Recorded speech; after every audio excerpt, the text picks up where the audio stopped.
All right, what is going on, Ranger fans? Welcome to another edition of 407 Rangers. It is your host, Raymond Tapia. Make sure you leave a like, subscribe, and a comment. Turn on your notifications when I'm about to go live, upload highlights, or do a stream. You guys already know the drill. Well, the Rangers shocked the whole Ranger fan base by actually winning at home against the Predators. 3-6 was your final score. Now, the interesting thing is, some people will say, oh, this was a sloppy win by the Rangers. I beg to differ because if you ask me, this was probably their best home game they've played throughout the whole season. And people are going to sit there and be like, oh, they played a banged up AHL team, blah, blah, blah, blah, blah. Listen, a win is a win. We ain't trying to hear it. I'm sure you Devil fans and Isle fans and everybody who trolls the Rangers were probably mad that you can't troll them now about their home. Oh well, get over it. Some of those people are weird for that. I'm not gonna lie. If you're a Devils fan and you like freaking goon off of Rangers like downfalls and stuff, you're just weird. And there's a reason why nobody respects the Devils fan base because there's just a whole bunch of weirdos that root for a hockey team that I just ew. They're just fucking no. Anyways, now the interesting thing about this game was the Rangers normally they would outshoot the team in the Garden, but last night that wasn't the case because the Predators outshot the Rangers for 30 shots while the Rangers only had 18. The only difference was the Rangers, when they were creating their chances and opportunities, they actually learned to finally finish in the net. Now, from the other standpoint, the Rangers were also outplaying the Predators physically. They had 32 hits, meanwhile, the Predators had 15. Now, another interesting team stat here is this: the power play goal percentage were both evened out at 50%, even though Michael Wood had two power play goals, so yet the Predators had one more power play goal than the Rangers did, and somehow they were still able to like even out the percentage, which was weird. But hey, we'll take it. And but the Rangers also like they were moving pretty sloppy in the third period as well. I'm not gonna hold you like I really don't know what that was all about. Like they were drawing like three penalties. Two of them were in the middle of the power play, so it was just a hot mess. And at that point, like you already knew they were gonna get another power play goal off of that one. There was no way in hell. Which I still don't get, but we're gonna get to that because Vinny Trocheck, even though he returned and freaking did his part, he contributed with two assists. Those were two real silly penalties that he drew, man. They were just unnecessary. But the interesting thing as well is Artemi Panarin, Alexis Lafrenière, and Vincent Trocheck pretty much combined for 8 points together. Alexis Lafrenière had two assists and a goal. Artemi Panarin, I believe, had a goal and an assist. So the Rangers were definitely doing exactly what we all expected out of everyone. But like I said, let's hope this is like the start for them to start actually like winning more home games. Obviously, they're not going to be like undefeated for the rest of the season, but hopefully this is the start for them to actually like get off their slump and curse, and now they're just winning more games.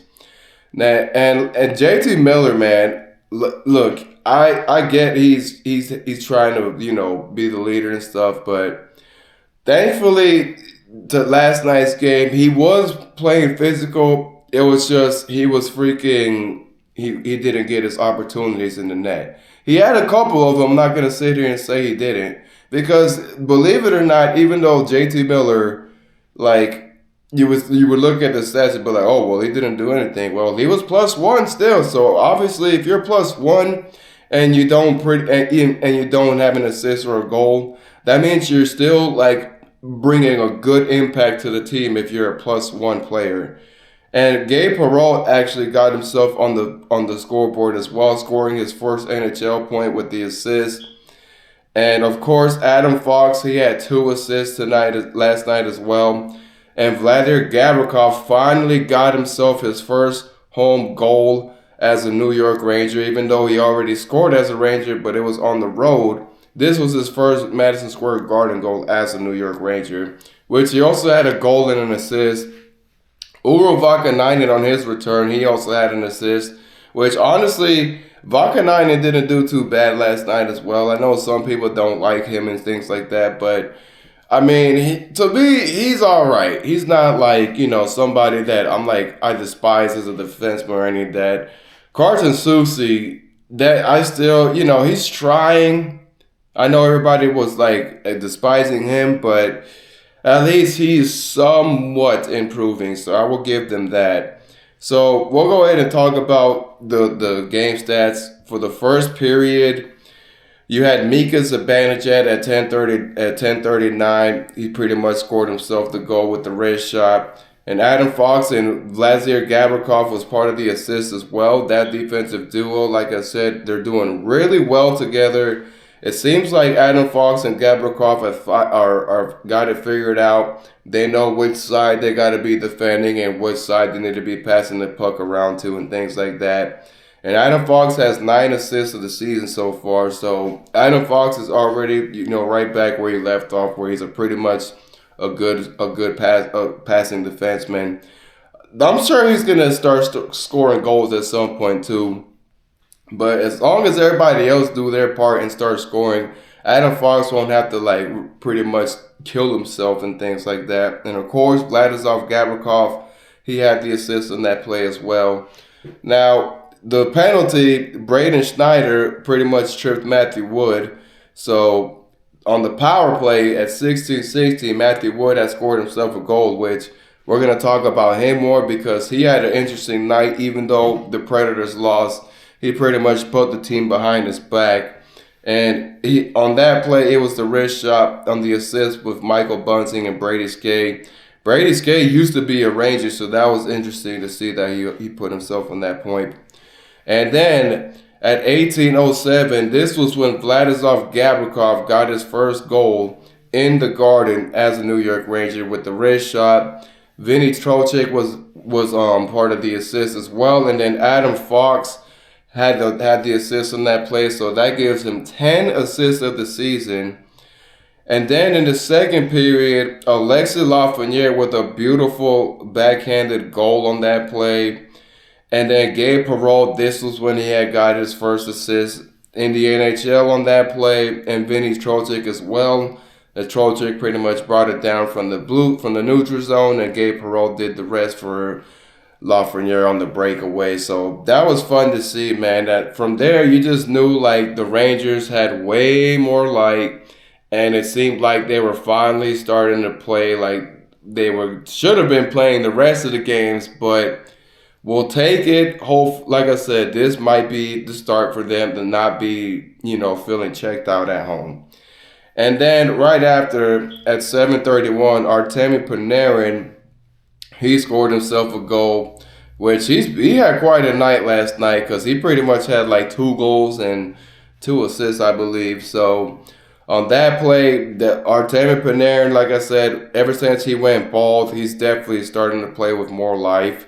Even though on the Islanders game, nobody scored, he did look a little promising on that game as well. But thankfully, Panarin is starting to pick up where he left off. Everybody thought for a sec he wasn't going to be the same Braid man that we all thought he's supposed to be.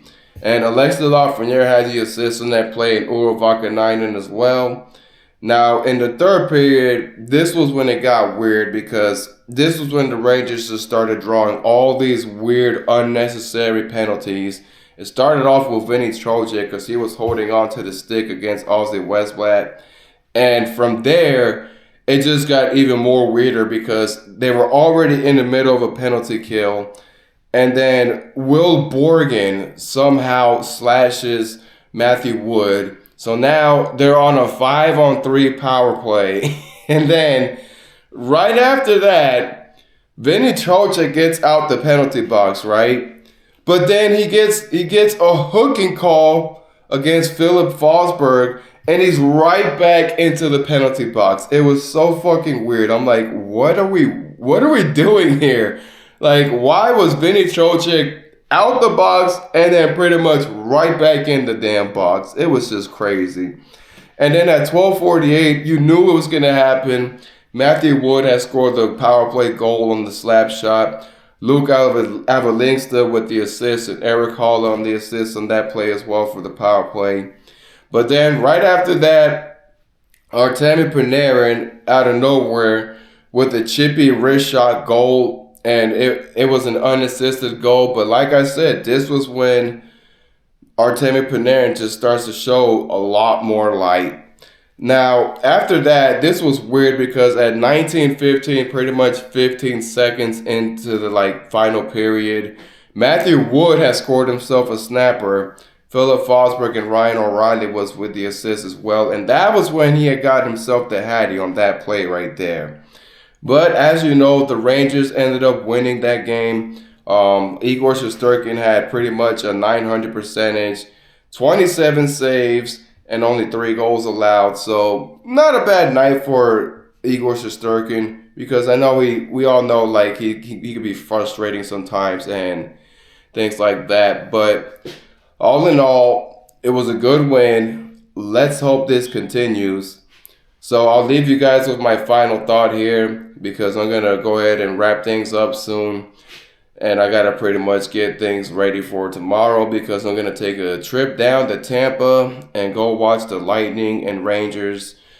I'm going to see how I'm going to go about doing the recap with that one. I might do it fresh off the phone, fresh off the game, walking out of the arena or something like that. I'll figure it out. But the Rangers just need to start playing like this every time they're at the Garden.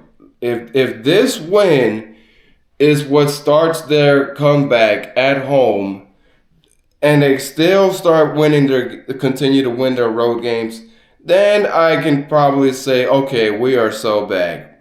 I can maybe say that, but it's still a little too soon. We still need to see a couple more home game victories before we can consider the Rangers being in a good playoff picture. Because technically, with the home slump and their road wins, even with that first home win, they're still in the playoff picture.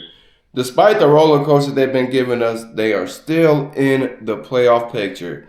And hopefully, when they turn the home games around and start winning more, that's when you start seeing the Rangers put themselves in a much better situation.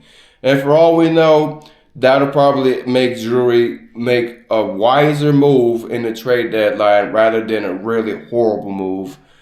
But we'll still see what happens. I'll keep you guys updated for the Tampa Bay Lightning one on Wednesday. As y'all know, I'm going to be going there live in the flesh, watching them up close and personal. So we'll see how I'm going to do the recap afterwards, because there's no telling what I'm going to do after the game. I'm sure me and my equipment manager are probably going to hit the casino afterwards, because they have a Hard Rock casino right by the arena as well. But we'll see what happens. But this was a good win altogether. And I'm kind of glad you Ranger fans got to see the Rangers finally get their first home victory. It was like a weight lifted off their shoulders. And hopefully more weights get lifted off our shoulders when they're in the Garden. But as always, thank y'all for watching. Hit that like, hit that subscribe. You guys know the highlights will be on the way. And thank y'all for watching, and let's hope the Rangers keep this going when they get back to the Garden after their 2-game road trip.